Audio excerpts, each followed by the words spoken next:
ఇప్పుడు ఎవరైతే మునుగోడు ఎమ్మెల్యే ఉన్నారు కదా రాజగోపాల్ రెడ్డి వాళ్ళ అన్న కోమటిరెడ్డి వెంకటరెడ్డి అతనేమంటున్నాడు మరి? ఇప్పుడు ఆయన ఏమంటుండంటే ఈయననేమో రాజగోపాల్ రెడ్డి ఏమో ఇదే నువ్వు లాస్ట్ సారి సీఎం, ఒకవేళ అధిష్టానం ఎవరు చెప్తే వాళ్ళు సీఎం అవుతారు, నువ్వు మళ్ళీ ముఖ్యమంత్రి అని ప్రకటించుకోవచ్చు అని రాజగోపాల్ రెడ్డి అంటున్నాడు. కానీ సొంత బ్రదర్ ఇప్పుడు మంత్రి వెంకటరెడ్డి ఏమంటున్నా అంటే ఎల్లకాలం నువ్వే ముఖ్యమంత్రి ఉండాలి, ఇంకో 10 ఏళ్ళు నువ్వే ముఖ్యమంత్రి ఉండాలి, సారీ తమ్ముడు అంటున్నాడు. ఇప్పుడు ఆయన ఏం చేయలేని పరిస్థితి, సొంత అన్ననే ఆయన కూడా ఏం చేయలేని పరిస్థితి.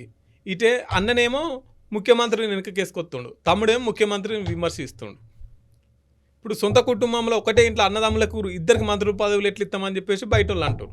అవును కదా, సో నిజమే కదా. అన్న ఏం మాట్లాడలేనటువంటి పరిస్థితి. అన్న సైలెంట్గానే ఉండు ప్రస్తుతానికి అయితే. ఎందుకంటే గతంలో చూసిండు ఈ రాజగోపాల్ రెడ్డి బీజేపీలోకి పోతుంది అన్నప్పుడే ఈయన సైలెంట్గా ఉండడం, సైలెంట్గా ఉంటే ఎంత విమర్శలు ఎదుర్కోవాలనో అంత విమర్శలు ఎదుర్కొండు.